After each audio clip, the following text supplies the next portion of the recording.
Eu estava sentada na cozinha com a xícara de café esfriando na minha mão, quando ouvi minha filha dizer para a amiga dela, no telefone, que eu era uma coitada que não tinha nada na vida.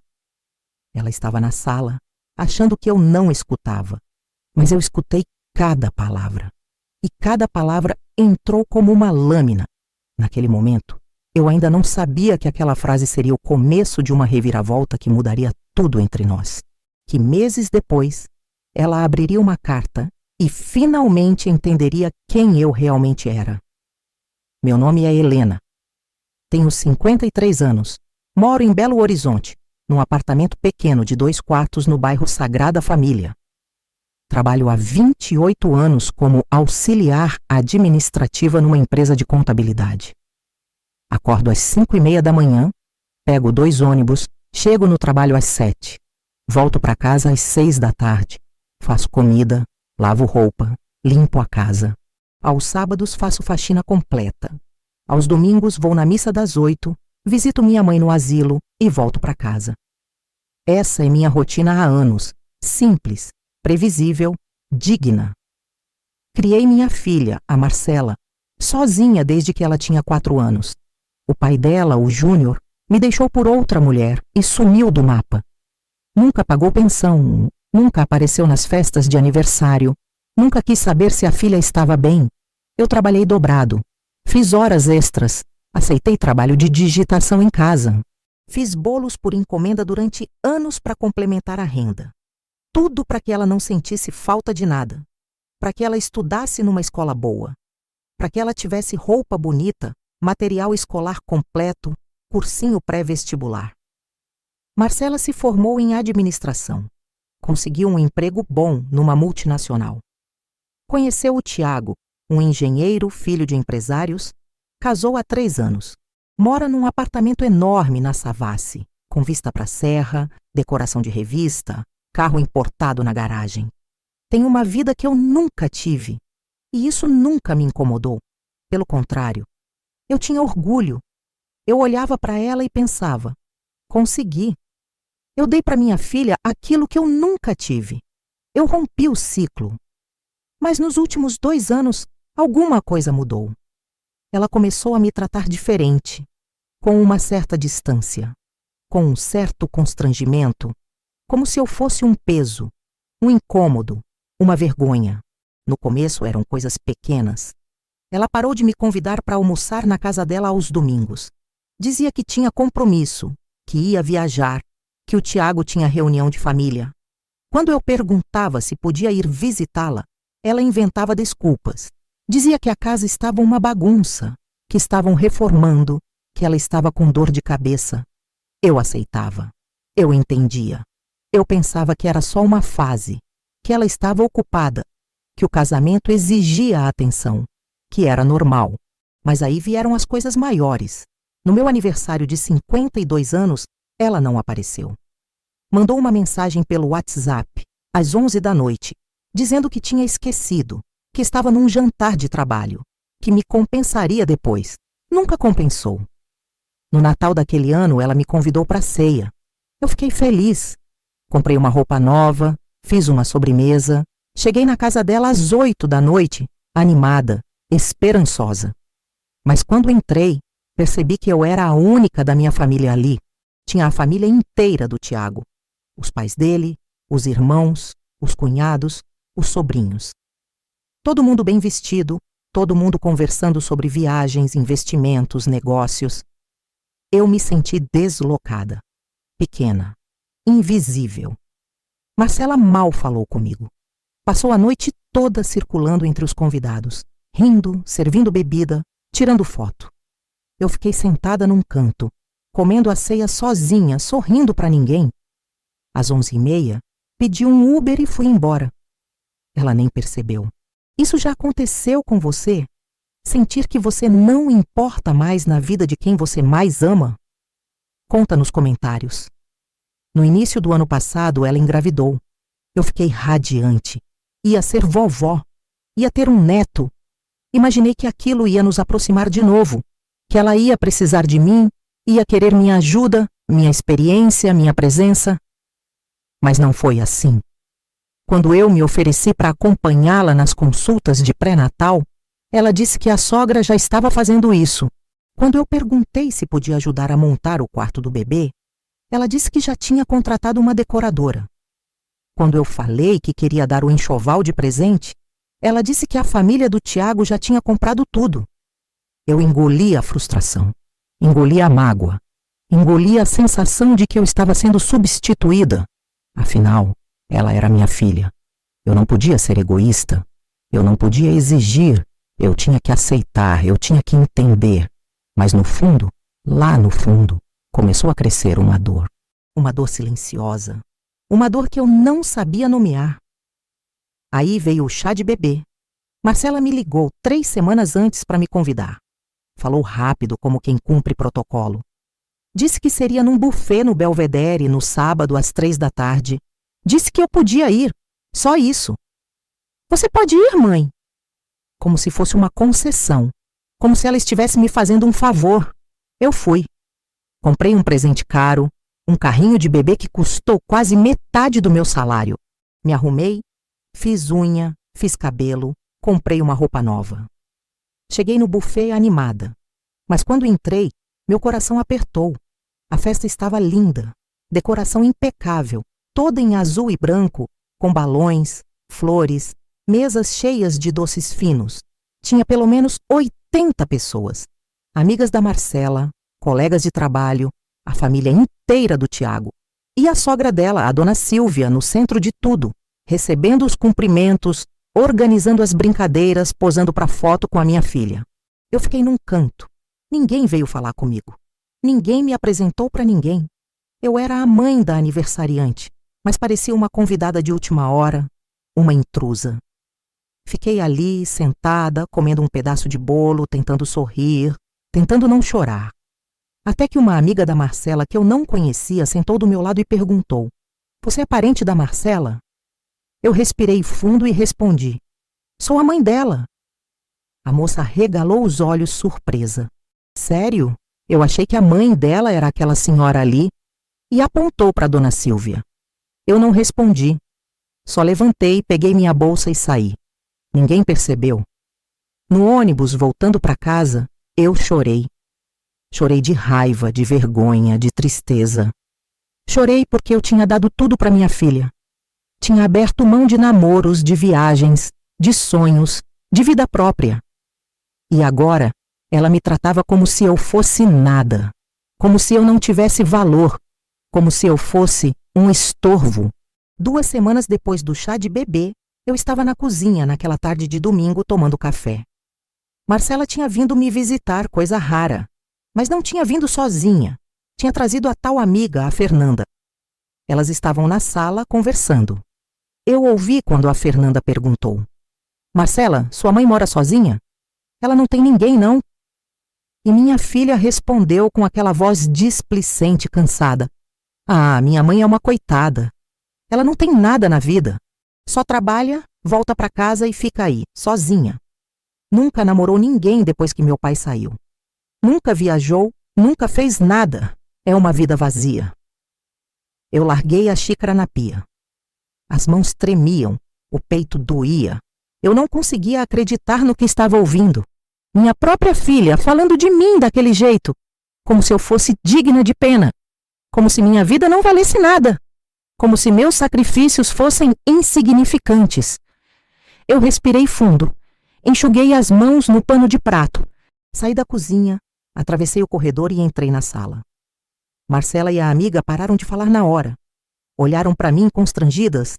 Eu olhei para minha filha e falei com a voz firme, sem tremer: "Marcela, acho melhor você ir embora agora. E da próxima vez que você vier aqui, venha sozinha. Ou melhor, não venha." Ela piscou confusa. "Mãe, o que foi? O que aconteceu?" Eu não respondi. Só abri a porta e esperei. Ela pegou a bolsa, trocou um olhar espantado com a amiga e saiu. Fechei a porta devagar e respirei. Mas o que veio depois daquele momento foi algo que nenhuma de nós duas esperava. Nos dias seguintes, Marcela me ligou várias vezes. Eu não atendi. Ela mandou mensagem. Eu não respondi. Ela apareceu na porta do meu prédio. Eu pedi para o porteiro dizer que eu não estava. Eu precisava de tempo. Eu precisava pensar. Eu precisava entender o que tinha acontecido comigo. Porque pela primeira vez na vida, eu tinha colocado um limite. Pela primeira vez eu tinha dito não. E aquilo era assustador. E ao mesmo tempo, libertador. 2 semanas depois, ela conseguiu falar comigo. Me ligou do trabalho, num horário que ela sabia que eu ia atender. Eu atendi. Ela falou, a voz nervosa e aflita. Mãe, eu preciso conversar com você. Eu não entendo o que aconteceu. Por que você está assim? Por que você não fala comigo? Eu respirei fundo e falei. Marcela, eu escutei o que você disse para sua amiga. Que eu sou uma coitada. Que eu não tenho nada na vida. Que minha vida é vazia. Silêncio do outro lado. Um silêncio longo, pesado. Depois ela falou baixinho. Mãe, eu não quis dizer desse jeito. Eu só... Você só o quê, Marcela? Você só estava falando a verdade? Você realmente acha isso de mim? Ela titubeou. Não, mãe. Não é isso. Eu só acho que você podia ter uma vida diferente. Podia sair mais, conhecer gente, viajar, sei lá. Você sempre viveu só para mim. E agora que eu cresci, que eu casei, que eu tenho minha vida, você ficou sozinha. E eu fico com dó. Eu senti uma raiva subindo. Uma raiva fria, controlada. Dó, Marcela? Você fica com dó de mim? E é por isso que você me trata como se eu fosse invisível? É por isso que você me exclui da sua vida? É por isso que você prefere a sua sogra no meu lugar? Ela não respondeu. Eu continuei. Eu não preciso da sua pena, Marcela. Eu não preciso que você sinta dó de mim. Eu preciso que você me respeite, que você me valorize, que você lembre que eu sou sua mãe e que eu abri mão de muita coisa para você ter a vida que você tem hoje. Mas se você acha que minha vida é vazia, que eu sou uma coitada, então talvez seja melhor você viver a sua vida sem mim, sem peso, sem incômodo, sem a presença dessa mãe fracassada. E desliguei. Eu nunca tinha falado assim com ela. Nunca tinha sido dura desse jeito. Mas alguma coisa dentro de mim tinha quebrado e eu não conseguia mais fingir que estava tudo bem. Se essa história está te tocando, deixa o like e compartilha com alguém que precisa ouvir isso. Nos meses seguintes, me afastei completamente. Não liguei, não mandei mensagem, não apareci. Marcela teve o bebê em julho. Um menino, o Pedro. Eu soube por uma mensagem dela com uma foto. Um menino lindo, de olhos claros, cheio de cabelo. Meu neto. Meu primeiro neto. Eu chorei quando vi a foto. Chorei de alegria e de tristeza ao mesmo tempo, porque eu queria estar lá. Queria ter segurado ele nos braços. Queria ter visto ele nascer. Mas eu não podia. Não dessa forma. Não como uma convidada de segunda categoria. Não como alguém que só serve para tapar buraco. Marcela me convidou para conhecer o bebê. Eu agradeci, mas não fui. Ela insistiu. Eu continuei firme. Ela ficou desesperada. Me ligava, chorava, dizia que não entendia, que eu estava exagerando, que ela precisava de mim. Mas eu sabia que aquilo não era sobre mim. Era sobre ela.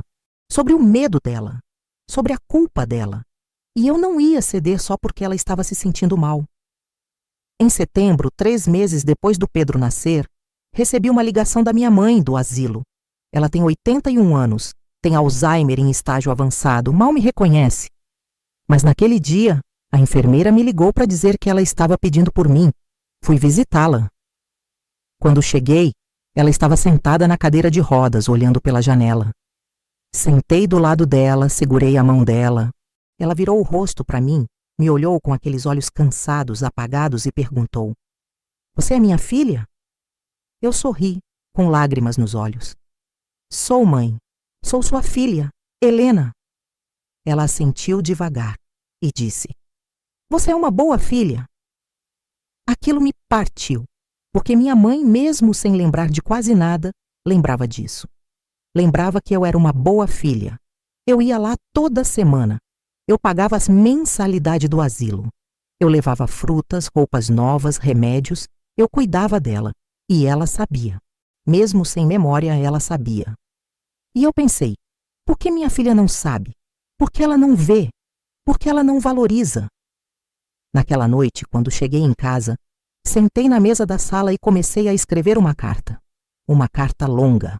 Uma carta que eu nunca tinha tido coragem de escrever. Escrevi sobre tudo. Sobre como foi criar uma filha sozinha. Sobre as noites que eu passei acordada, preocupada, rezando. Sobre os empregos que eu recusei porque os horários não davam para buscar ela na escola. Sobre os namoros que eu terminei porque os homens não aceitavam que eu tivesse uma filha. Sobre os sonhos que eu guardei na gaveta. Sobre a faculdade que eu tranquei para trabalhar mais e pagar o cursinho dela. Sobre as vezes que eu comi só arroz e feijão para que ela pudesse comer carne. Sobre as roupas velhas que eu usei durante anos enquanto comprava roupas novas para ela. Escrevi também sobre a dor. Sobre como doeu ser tratada como invisível. Sobre como doeu ser substituída pela sogra. Sobre como doeu ouvir que minha vida era vazia. Sobre como doeu perceber que, para os olhos da minha filha, eu não tinha valor. Escrevi que eu nunca esperei gratidão eterna. Nunca esperei que ela vivesse em função de mim. Mas que eu esperava, sim, respeito. Esperava ser vista. Esperava ser incluída. Esperava ser tratada como mãe, não como um peso. E no final da carta escrevi: Marcela, eu não sei se você vai entender isso agora. Talvez você só entenda quando o Pedro crescer, quando ele casar, quando ele tiver filhos. E aí talvez você sinta na pele o que é ser deixada de lado, o que é ser esquecida, o que é dar tudo e receber migalhas. Eu espero que isso nunca aconteça com você, mas se acontecer, você vai lembrar dessa carta e vai entender. Eu te amo, filha.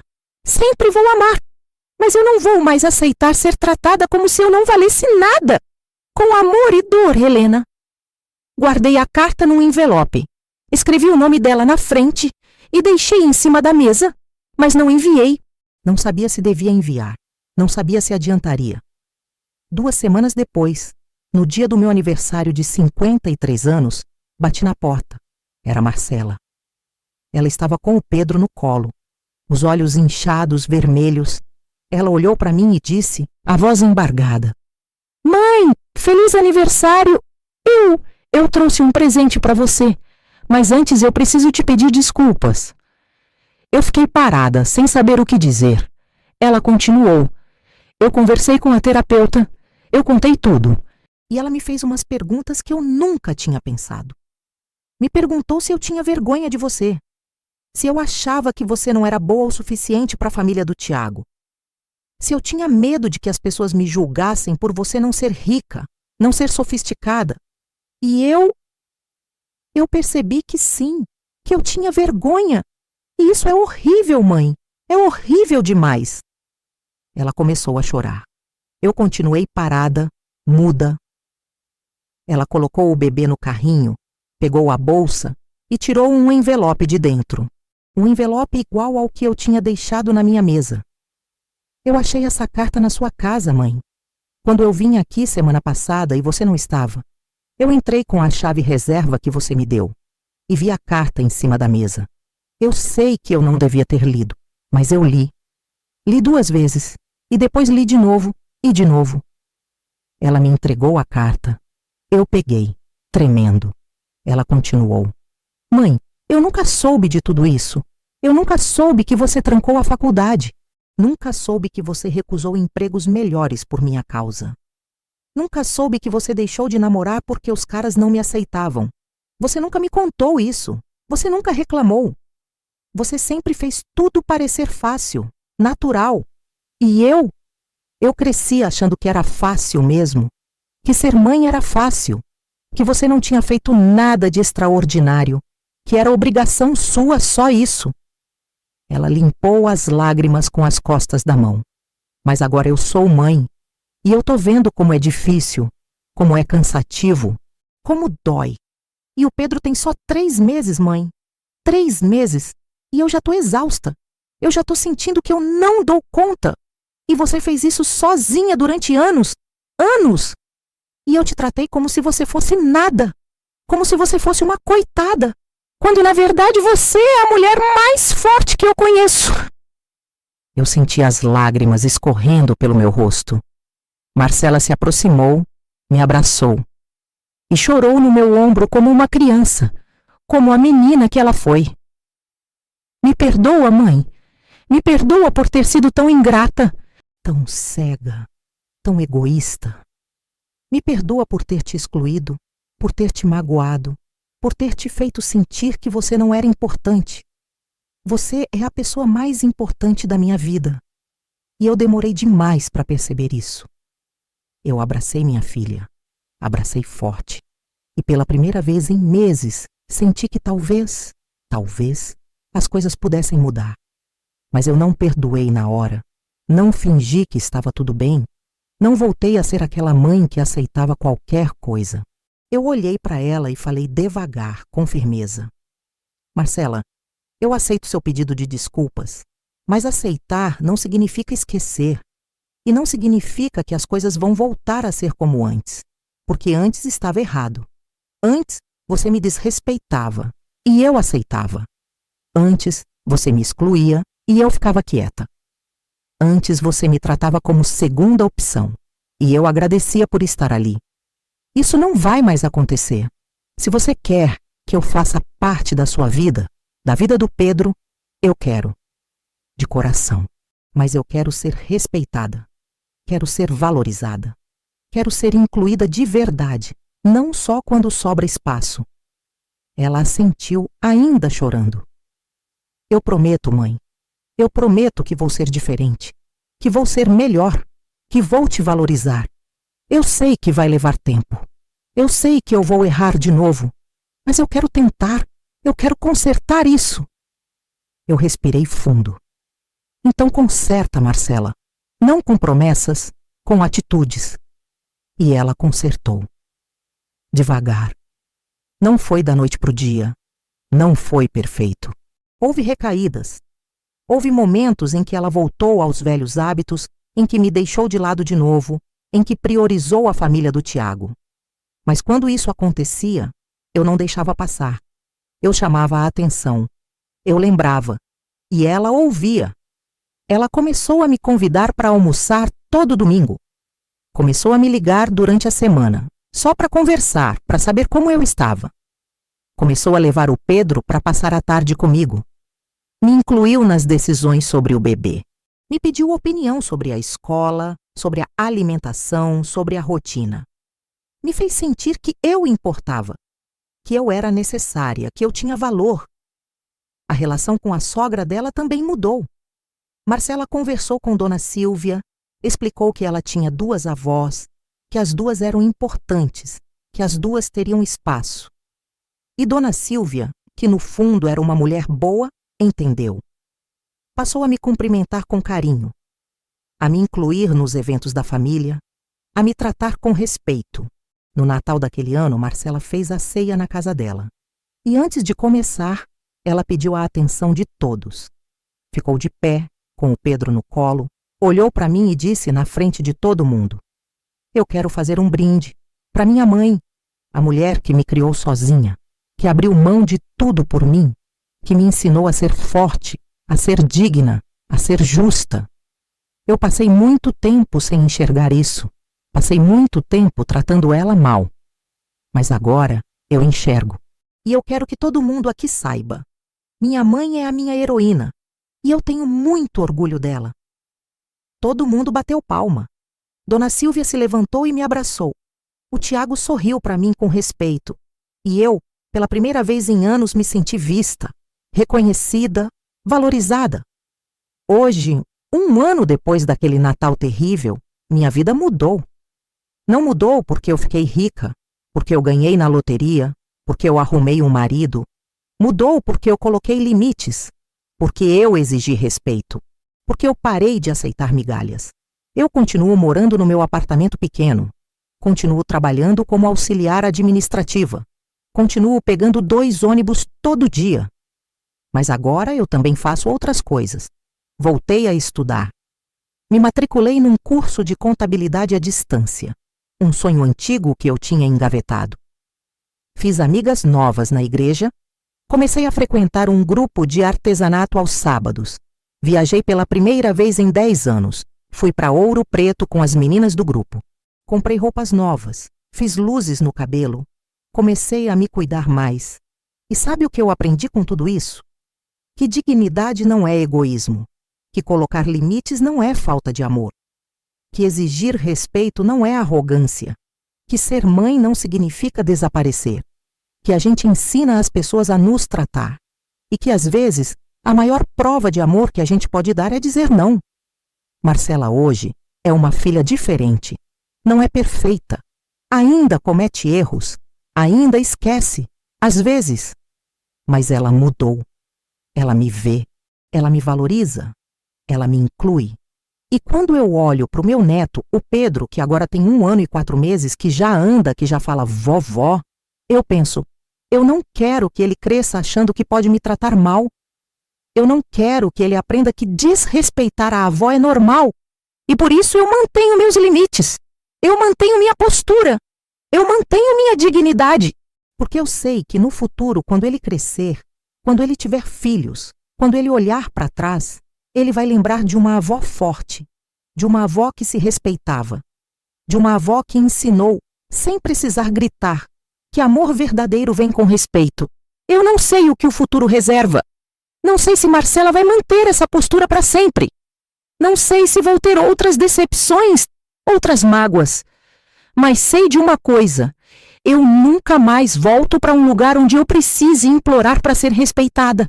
Eu nunca mais aceito ser tratada como se eu não valesse nada. Eu nunca mais abro mão da minha dignidade. Porque a minha vida não é vazia. A minha vida é cheia. Cheia de história, de luta, de superação, de amor. E se alguém não enxerga isso, o problema não é meu. É de quem não sabe olhar. Se essa história tocou seu coração, compartilhe para que mais pessoas aprendam. Comenta de que cidade você está assistindo. E se quiser mais histórias assim, se inscreve no canal e ativa o sininho.